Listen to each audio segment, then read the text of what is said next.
నమస్తే, welcome to our channel. ప్రస్తుతం అంతా పొలిటికల్ అనలిస్ట్ అంకమరావు గారు ఉన్నారు, మాట్లాడే ప్రయత్నించేద్దాం. నమస్తే అండి. నమస్తే. అయితే జగన్ రేపు మామిడి రైతుల్ని పరామర్శించడానికి వెళ్తున్నారు. సో మనం రిపీటెడ్గా చూసాము. మొన్నేమో పొగాకు రైతుల్ని పరామర్శించారు, మళ్ళీ రేపేమో మామిడి రైతుల దగ్గరికి వెళ్ళబోతున్నారు. సో ఎలా చూస్తారు మీరు ఇక పర్యటన? ముందు మిరపకాయ రైతులను కూడా పరామర్శించాడు. అవునవును, వాళ్ళ మనుషులు 13 టిక్కీలు ఎత్తుకెళ్లారు. Okay okay. మిరపకాయ రైతులను పరామర్శించడానికి వెళ్ళి అడావుడి చేసేసి కొంతమంది రైతులు జేబులు కూడా కొట్టేశారు. అలాగే పొదిలి చూసాం మనం, పొగాకు రైతులు అవును, వాళ్ళ బేళ్ళ మీదకి ఎక్కేసి అలా తొక్కుంటా నానా బేభత్సం చేశారో చూసాం. మామూలుగానే ఇవి ఏ ప్రభుత్వాలైనా కొన్ని విషయాల్లో కొన్ని కఠిన నిర్ణయాలు అయితే తీసుకోవాలి. ఎందుకంటే ఇది రైతులు ఇబ్బంది పడిపోతున్నారు, సామాన్య ప్రజలు ఇబ్బంది పడిపోతున్నారు. ఇలా ప్రదర్శన కోసం ఒకళ్ళ మించి ఒకళ్ళు చేయాలని ప్రయత్నం అయితే చేస్తున్నారు. ఇక్కడ అధికార పార్టీయా ప్రతిపక్షం అని చెప్పి నేను మాట్లాడట్లేదు. ఇవాళ రైతుల సమస్యల గురించి మాట్లాడుతున్నాను నేను. అధికారంలో ఇప్పుడు తెలుగుదేశం పార్టీ కూటమి ఉంది. గతంలో వైఎస్ఆర్సీపీ పార్టీ ఉన్నప్పుడు రైతుల గురించి ఏ విషయంలో కూడా పట్టించుకోలేదు. రైతు సమస్యల గురించి దేంట్లో కూడా వాళ్ళు శ్రద్ధ చూపించలేదు. రైతులకు మేలు చేసే ఏ కార్యక్రమం కూడా చేపట్ల. ఓకే, ఇది గమనించుకోవాలి. ఎందుకంటే పోలవరం పూర్తి చేస్తే రైతుల మీద ప్రేమ ఉండట్టు చేయలేదు. దాని గురించి 5 సంవత్సరాల్లో 5% కూడా పూర్తి చేయలే. ఇది గమనించుకోవాల్సిన అంశం. మరి ఈరోజు అదనంగా మళ్ళీ వెచ్చించేసి ఖర్చు పెట్టించాల్సిన పరిస్థితి. సరే, ఇక తోతాపూరి మామిడి గురించి మనం మాట్లాడుకుంటూ ఉంటే ఆ రైతులను పరామర్శించాలని, ఆ రైతులకి మేలు చేయాలని, అధిక ధరలు రావాలని అతను కోరుకోవడం తప్పు కాదు. ప్రతిపక్ష నేతగా అతని బాధ్యత కూడా అది. కానీ ఎక్కడ ఆంధ్ర రాష్ట్రంలో కంటే అధిక ధరలు అమ్ముతున్నారు. ఏ రైతు ఏ రాష్ట్రంలో ఇక్కడ కంటే అధిక ధరలు అమ్ముతున్నారు. పక్క రాష్ట్రం ఏంటంటే కర్ణాటక నుంచి రైతులు వచ్చి ఇక్కడ అమ్ముకోవాలనుకుంటున్నారంటే వాళ్ళు ఏమైనా పిచ్చివాళ్ళ? వాళ్ళ రాష్ట్రంలో వాళ్ళు వచ్చి ఇక్కడ అమ్ముకుంటున్నారంటే అక్కడ ధర రాకపోతేనే కదా ఇక్కడికి వచ్చి అమ్మేది. అవును, రవాణా ఖర్చులు పెట్టుకొని, ఇక్కడికి వచ్చి బస్ ఖర్చులు పెట్టుకొని, తిండి ఖర్చులు పెట్టుకొని, అవసరమైతే 1-2 రోజులు ఉండాల్సిన పరిస్థితులు ఉంటే వాళ్ళు ఇక్కడ తీసుకొచ్చి అమ్ముకుంటున్నారు అంటే అక్కడికంటే ఇక్కడ అధిక ధరలో ఉండట్టే కదా. కానీ ఇప్పటి వరకు రైతుల దగ్గర నుంచి ఎంత దిగుబడి వచ్చింది, ఎంత కొన్నారు అనేది లెక్కలు అయితే మీ దగ్గర ఏమైనా ఉన్నాయా? ఇప్పటి వరకు లేవు కదా. ఏ గ్రామాల రైతుల దగ్గర నిల్వలు ఉన్నాయి, వాళ్ళ పేర్లు చెప్పండి, వాళ్ళందరం తీసుకొని రండి, వాళ్ళతో ఒక సమావేశం ఏర్పాటు చేయండి. ఎందుకు ఈ ప్రభుత్వం కొంటలేదు, పక్క రాష్ట్రం అధిక ధరలు ఎక్కడున్నాయి, మీరు ఆ లెక్కలు తీసుకొచ్చి చెప్పండి వాళ్ళకి. వాళ్ళు కూడా సంతోషపడతారు. అది కాదు, ఇక్కడ బల ప్రదర్శన చేసుకోవాలి. ఎవరైతే పెద్దిరెడ్డి రామచంద్రారెడ్డి ఉన్నాడో గతం అతని ఇష్టానుసారంగా జరిగేది. కూరగాయ కానించి, పాలు కానించి, ఈ పళ్ళు కానించి, చివరికి భూములకు సంబంధించి, గనులకు సంబంధించి అతను చెప్పినట్టే జరగాల్సి వచ్చేది అక్కడ. కానీ కూటమి ప్రభుత్వం వచ్చిన తర్వాత దాన్ని అరికట్టి రైతుల కోసం ప్రభుత్వం కొంత బరాయించేసి వాళ్ళు డబ్బులు చెల్లిస్తూ కేంద్రాన్ని కూడా అడిగి ఈరోజు ముందుకెళ్ళే క్రమంలో వాళ్ళకి న్యాయం చేయాలని చెప్పి ముందుకెళ్తా ఉన్నారు. దాన్ని వదిలేసి ఈరోజు బల ప్రదర్శన పెద్దిరెడ్డి రామచంద్రారెడ్డి కోసమో, లేకపోతే ఇప్పుడు అదుపులో ఉన్నటువంటి చెవిరెడ్డి భాస్కర్ రెడ్డి కోసమో, లేకపోతే రేపు అదుపులో తీసుకోబోతున్నటువంటి కరుణాకర్ రెడ్డి కోసమో నువ్వు అక్కడ బల ప్రదర్శన చేయాలని ప్రయత్నం చేస్తున్నావు. ఇప్పుడు బంగారుపాళ్యం ఏదైతే ఉందో ఈ రైతు బజారుకు సంబంధించి రైతులకి ఈ కొనే కార్యక్రమం ఏదైతే ఉందో అక్కడికి వెళ్ళి మీరు చేయాలనుకున్నప్పుడు రైతులను సమీకరించుకోవాలి. దానికి బల ప్రదర్శన 10,000 మంది వెళ్ళాలట. ఒకరు కాదు, ఇద్దరు కాదు, 10,000 మంది వెళ్ళాలంట. మరి ఆ 10,000 మందిని పెట్టి అక్కడ ఏం చేసుకుంటారు? కర్ణాటక మీద యుద్ధం చేస్తారా, లేదా తమిళనాడు మీద యుద్ధం చేస్తారా, లేక అక్కడ ఉన్నటువంటి రైతుల మీద యుద్ధం చేస్తారా? చెప్పండి. మీరున్నప్పుడు ఏం చేశారు అనేది నేను అడగట్లా. ఎందుకంటే మిమ్మల్ని దించింది మీరు పరిపాలన బాగలేదనే కదా. ఇప్పుడు ఈ కూటమి ప్రభుత్వం ఉన్నప్పుడు ఈ కూటమి ప్రభుత్వాన్ని మీరు ప్రశ్నించడం తప్పు కాదు. ప్రతిపక్ష నేతగా మీ బాధ్యత. ఇప్పుడు వరకు మీ బాధ్యతను ఎక్కడ సక్రమంగా నిర్వహించకపోయినా ఈరోజు రైతుల గురించి మీరు మాట్లాడుతున్నారు కాబట్టి మేము స్వాగతించవచ్చు.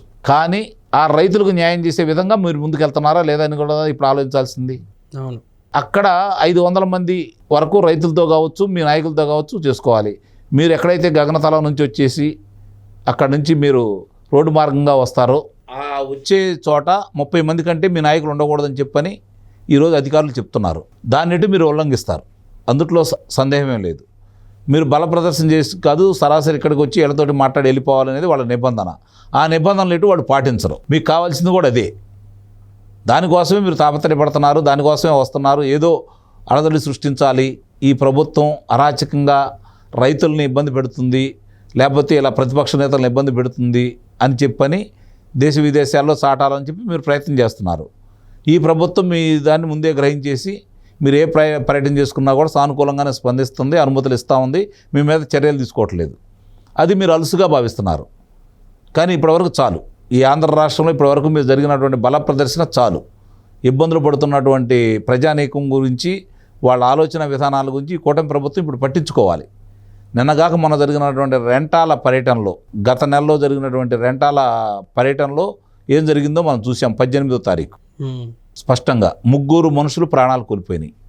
అంటే జగన్మోహన్ రెడ్డి ఒక్కడికి అధికారం రావడం కోసం మనుషులు చచ్చిపోవాలా? ఇది ఒకసారి ఆలోచించుకోవాలి. ఇంకా 3.5 సంవత్సరాల సమయం అయితే ఉంది. ఎందుకంటే చివరి 6 నెలలు తీసేసినా కూడా 3.5 సంవత్సరాల సమయం అయితే ఉంది కదా. నిజంగా ప్రజా సమస్యల మీద మీరు స్పందిస్తే మీది కూడా ఒక రాజకీయ పార్టీ అని చెప్పి ప్రజలైతే భావిస్తారు. మిమ్మల్ని చూసి భయపడుతున్నారు. ముందు మిమ్మల్ని చూసి బాగా భయపడిపోతున్నారు జనాలు. ఈరోజు మీరు ఏదైనా పర్యటనకు వస్తున్నారు అంటే ఆ ప్రాంత ప్రజలు వాళ్ళు ఏమన్నా వాళ్ళని చేయగలిగిందంటూ ఏం లేదు. అభిమానం ఉండే వాళ్ళని కూడా బాబు మీరు వెళ్ళొద్దనే పరిస్థితి ఆ కుటుంబ సభ్యుల దగ్గర ఉంది. కారణం ఏంటంటే జరిగింది చూస్తూ ఉన్నారు కాబట్టి అదే భయపడుతున్నారు. దానికి మీ నాయకులు కరుణాకర్ రెడ్డి కావచ్చు, మీ మేనమామ రవీంద్రనాథ్ రెడ్డి కావచ్చు, ఏ విధంగా మాట్లాడుతున్నారో చూస్తున్నాం. పర్యటనకు అనుమతించకపోతే ఏదో చేస్తామని చెప్పి అంటున్నారు. మరి వాళ్ళు ఆ మాటలు మాట్లాడుతున్నప్పుడు కూడా ప్రభుత్వం దాని గురించి తీవ్రంగా పరిగణించి భవిష్యత్తులో ఇలాంటి అవాకులు చవాకులు పేలకుండా ఉండాలి అంటే, మళ్ళీ ఈ విధమైన ఇబ్బందులు జరగకుండా ఉండాలంటే, రెండపాల లాంటి సంఘటనలు జరగకుండా ఉండాలంటే ప్రభుత్వం కొన్ని కఠినమైన నిర్ణయాలు తీసుకోవాలి, కఠినంగా కూడా వ్యవహరించాలి. ఈరోజు వాళ్ళ మీద కఠినంగా వ్యవహరిస్తే ప్రజలు వాళ్ళ కలిసి సానుభూతిగా ఏమి వెళ్ళరు. రైతుల సమస్యల గురించి వాళ్ళు వస్తే మీరు కఠినంగా వ్యవహరిస్తే నిజంగా రైతులందరూ వాళ్ళ కలిసి వెళ్తారు. గత ప్రభుత్వంలో ఏం జరిగిందో చూశారు కాబట్టి రైతుల దాని గురించి ఆలోచించరు. చివరికి రైతుల ధాన్యాలు కావచ్చు, ఏదన్నా ఇట్లాంటివి కొన్న కావచ్చు, రైతు భరోసా కేంద్రాల ద్వారా కొన్న వాటి గురించి కావచ్చు, ఎన్నాళ్ళకి ఆ రైతుల ఖాతాలో జమ పడ్డాయో దాన్ని ఎంత కోతలు విధించారో రైతులందరూ అనుభవించున్నారు. అందుకనే రైతులు వ్యతిరేకించారు, యువతి యువకులు వ్యతిరేకించారు, మహిళలు వ్యతిరేకించారు, అన్ని వర్గాలుగా వ్యతిరేకించారు. కాబట్టి మీకు 164 స్థానాలు ఇచ్చారు ఇప్పుడు ఈ కూటమి ప్రభుత్వానికి. కాబట్టి అతని గురించి ఆలోచించాల్సిన అవసరం అయితే లేదు. అతని పర్యటనల్ని కఠినతరంగా, చాలా కఠినంగా అతని పర్యటనలు అడ్డుకోమని నేను చెప్పట్లా, పారదర్శకంగా చేయండి. లేదు అంటే ఇట్లాంటి ఉపద్రవాలు వచ్చినాయి అనుకోండి, జరిగే నష్టానికి ఆ తర్వాత జరిగిపోయిన తర్వాత చేతులు గాలి ఆకులు పట్టుకున్నా కూడా దానివల్ల ప్రయోజనం అయితే లేదు కదా.